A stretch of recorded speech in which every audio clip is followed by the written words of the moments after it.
Assalamualaikum warahmatullahi wabarakatuh. Perkenalkan, nama saya Nadi Lailatul Fitria dari kelas 9B nomor absen 21. Di sini saya akan menjelaskan tentang insiden pertempuran Medan Area.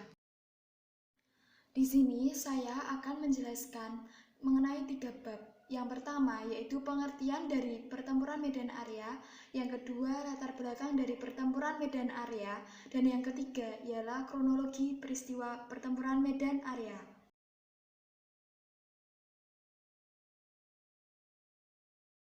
Yang pertama yaitu pengertian. Pertempuran Medan Area adalah pertempuran pasca proklamasi yang terjadi di Sumatera Utara. Dimulai pada tanggal 9 Oktober 1945 sampai dengan 15 Februari 1947. Peristiwa ini dimulai dengan kedatangan tentara sekutu yang bergandengan dengan Nika ke Medan. Yang kedua ialah latar belakang. Ahmad Thohir, mantan perwira pasukan sukarela bentukan Jepang, membentuk Barisan Pemuda Indonesia dan merebut pusat pemerintahan dari pendudukan Jepang. Ahmad Thohir juga merebut persenjataan yang tersisa, kemudian membentuk Tentara Keamanan Rakyat pada tanggal 10 Oktober 1945 yang terbentuk dari pemuda bekas Gyugun dan Heiho di bawah pimpinan Ahmad Thohir sendiri.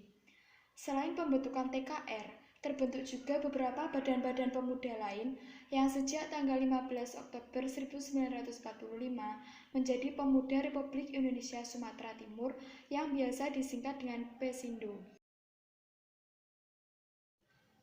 Setelah pembentukan itu, pada tanggal 9 Oktober 1945, tentara sekutu dan Nika yang dikomandai oleh Jenderal T.D. Kelly mendarat di Sumatera Utara untuk menjalankan Civil Affair Agreement yang ditandatangani oleh Kerajaan Inggris dan Kerajaan Belanda. Dalam persetujuan ini, dikatakan bahwa Panglima Tentara Inggris di Indonesia akan memegang kekuasaan atas nama pemerintah Belanda. Dalam pelaksanaannya akan diselenggarakan oleh tentara Inggris dan Nika dan nantinya akan dikembalikan kepada Belanda. Inggris dan Belanda berencana untuk memasuki kota strategis di Indonesia pasca merdeka, salah satunya dengan memasuki Sumatera melalui Medan. Peristiwa Jalan Bali. Teku Muhammad Hasan menerima kedatangan pasukan sekutu untuk alasan kemanusiaan karena niat kedatangan tentara Inggris dan Nika untuk membebaskan tawanan perang. Pertempuran Medan Area dipicu oleh bentrokan pemuda dengan tentara Nika pada tanggal 13 Oktober 1945. Dalam peristiwa tersebut meninggal satu ofisir bernama Letnan Gonberg dan 7 serdadu Nika meninggal dan beberapa warga negara Swiss terluka. Persiapan pertempuran. Peristiwa Jalan Bali itu segera tersiar ke seluruh pelosok kota Medan, bahkan ke seluruh daerah Sumatera Utara, dan menjadi sinyal bagi kebanyakan pemuda bahwa perjuangan menegakkan proklamasi telah dimulai. Akibatnya dengan cepat bergelora semangat anti Belanda di seluruh Sumatera. Di antara pemuda itu adalah Bejo, salah seorang pemimpin Laskar Rakyat di Pulau Brayan. Bejo bersama pasukan selikurnya pada tanggal 16 Oktober 1945, tengah hari setelah sehari sebelumnya terjadi peristiwa Siantar Hotel. Dalam pertempuran yang berlangsung malam hari, pasukan Bejo yang menyerang Helvetia berhasil menewaskan 5 orang serdadu KNIL. Serangan yang dilakukan oleh para pemuda di Jalan Bali dan Bejo itu telah menyentakkan pihak sekutu Inggris. Mereka mulai sadar bahwa para pemuda-pemuda Republik Indonesia telah memiliki persenjataan dan semangat kemerdekaan yang pantas diperhitungkan. Ultimatum pertama. Pada tanggal 18 Oktober 1945, Kolonel T.D. Kelly mengeluarkan ultimatum bahwa bangsa Indonesia dilarang keras membawa senjata, termasuk senjata tajam seperti pedang, tombak, keris, rencong, dan sebagainya. Pada tanggal 23 Oktober 1945, tentara sekutu melakukan pemeriksaan ke beberapa rumah yang dicurigai memiliki senjata dan berhasil merampas beberapa senjata dan dan granat tangan serta bom beserta senjata tradisional lainnya. Pada tanggal 1 Desember 1945, tentara Sekutu membuat papan di setiap sudut bertuliskan perbatasan tetap area Medan, sehingga peran ini nantinya disebut dengan pertempuran Medan Area. Sasaran penyerangan ada 3 titik area. Yang pertama, yang akan direbut adalah Medan Timur yang meliputi Kampung Sukarame di daerah Sungai Kerah. Penyerbuan di daerah ini dikomandoi oleh Bahar dan Resimen Laskar Rakyat. Batalion ini akan menduduki Pasar 3 di Kampung Sukarame. Yang kedua, yaitu Medan Barat, yang meliputi Padang Bulan, Petisah, dan Jalan Pringgan. Penugasannya dilakukan oleh Batalion B yang terdiri dari Resimen Laskar Rakyat dan pasukan Ilyas Malik yang akan bergerak menduduki Jalan Pringgan, Kuburan Cina, dan Jalan. Yang ketiga ialah di Medan Selatan yang serangannya terpusat di Kota Matsum. Serangan di daerah Kota Matsum dilakukan oleh Batalion 2. Batalion 2 bergerak menduduki Jalan Mahkamah dan Jalan Utama Medan. Rencana serangan pada tanggal 27 Oktober 1946 tepat pada pukul 8 malam dengan rute sepanjang Jalan Medan Belawan. Dan yang terakhir, kita akan membahas tentang akhir dari peperangan. Pada tanggal 15 Februari 1947, tepat pukul 12 malam, Komite Teknik Gencatan Senjata akan melakukan perundingan untuk mengakhiri pertempuran Medan Area. Tanggal 10 Maret 1947, ditentukanlah batasan untuk melingkari kota Medan dan Belawan untuk menentukan daerah yang dimiliki oleh pihak Sekutu dan Nika dan daerah kependudukan TKR. Batasan ini mencapai 8,5 km. Setelah terdapat kesepakatan, pada tanggal 14 Maret 1947, dimulailah pemasangan patok batasan tersebut. Namun, masih sering terjadi pertikaian antara pihak Indonesia dan pihak Belanda mengenai patokan batas daerah.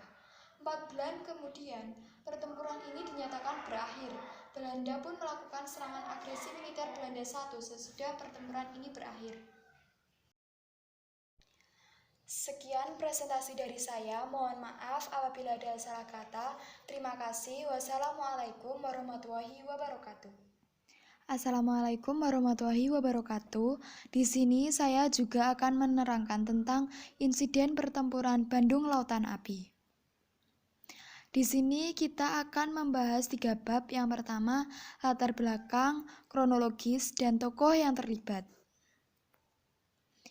Yang pertama ialah latar belakang. Peristiwa Bandung Lautan Api adalah peristiwa kebakaran terbesar sesudah kemerdekaan yang dilakukan oleh 200.000 penduduk Bandung yang membakar rumah mereka dan meninggalkan kota menuju pegunungan di daerah Bandung Selatan. Dalam waktu 7 jam pada tanggal 23 Maret 1946. Peristiwa ini terjadi karena pasukan Inggris yang mulai memasuki kota Bandung sejak bulan Oktober 1945 ingin menggunakan kota Bandung sebagai markas strategi militer dalam Perang Kemerdekaan Indonesia.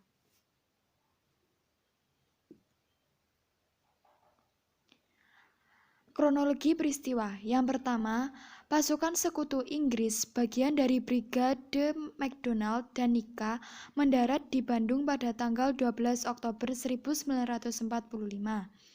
Pada awalnya hubungan pasukan Inggris dan pemerintah Republik Indonesia sudah tegang. Mereka gencar-gencarnya merebut senjata api yang ada di tangan penduduk, kecuali senjata api milik TKR yang sekarang berubah nama menjadi TNI dan polisi. Selain itu, Sekutu juga meminta semua senjata pihak Indonesia yang merupakan hasil pelucutan Jepang diserahkan kepada mereka. Yang kedua, ultimatum pertama dari Sekutu yang terjadi pada tanggal 24 November 1945. Malam tanggal 21 November 1945, TKR dan badan-badan perjuangan terus melancarkan serangan terhadap kedudukan-kedudukan Inggris di bagian Bandung Utara, termasuk markas Sekutu di Hotel dan Hotel Prinjer juga diserang oleh para TKR dan pejuang Indonesia. Namun, Para pejuang tidak mengindahkan ultimatum yang diberikan sekutu. Hal ini malah menaikkan semangat para pejuang, rakyat, dan pemuda yang tergabung dalam TKR dan badan-badan perjuangan lainnya yang semakin berkobar untuk melawan sekutu. Sejak saat inilah sering terjadi insiden pertempuran besar dan kecil antara pasukan sekutu dan pejuang yang terus berlangsung di Bandung. Yang kedua ialah ultimatum kedua yang terjadi pada tanggal 23 Maret 1934.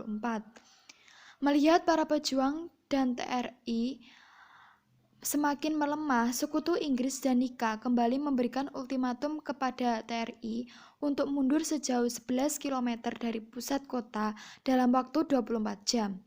TRI yang saat itu dipimpin oleh Kolonel A.H. Nasution atau Komandan Divisi 3 menuruti perintah pemerintah Republik Indonesia Pusat melalui Syarifuddin Prawiranegara untuk segera meninggalkan Bandung. Keputusan yang diambil TRI mendapatkan kontra dari markas besar TRI yang bertempat di Yogyakarta. Mereka menginginkan wilayah Bandung tetap dipertahankan dan dijaga meskipun harus mengorbankan nyawa.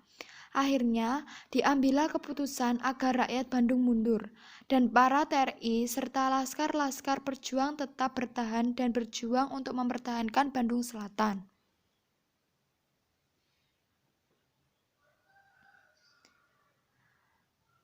Yang ketiga ialah keputusan untuk membumi hanguskan Bandung.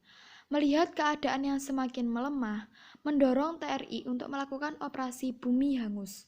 Keputusan itu untuk meninggalkan Bandung diambil melalui musyawarah Majelis Persatuan Perjuangan Priangan yang dihadiri oleh semua barisan perjuangan. Tindakan pembumi hangusan diusulkan oleh Rukana, yaitu Komandan Polisi Militer di Bandung, dan disepakati oleh Kolonel A.H. Nasution yang menginstruksikan agar seluruh rakyat segera meninggalkan Bandung.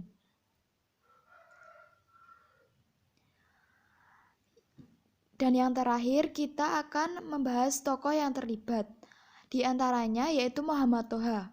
Muhammad Toha adalah seorang komandan dari kelompok milisi pejuang pada era Perang Kemerdekaan Indonesia yang bernama Barisan Rakyat Indonesia atau BRI yang lahir di Bandung 1927 dari pasangan Suganda dan Nariah. Nama Muhammad Toha dikenal sebagai pahlawan dalam peristiwa bersejarah Bandung Lautan Api pada tanggal 23 Maret 1946. Tokoh yang lain yaitu Kolonel A.H. Nasution. A.H. Nasution lahir di Sumatera Utara 3 Desember 1918. Adalah salah satu tokoh utama yang mencetuskan ide untuk melawan tentara sekutu dengan membumi hanguskan Bandung. Selain itu juga, tokoh A.H. Nasution menjadi target dalam peristiwa G30 SPKI 1965. Sekian presentasi dari saya. Mohon maaf apabila ada salah kata. Terima kasih. Wassalamualaikum warahmatullahi wabarakatuh.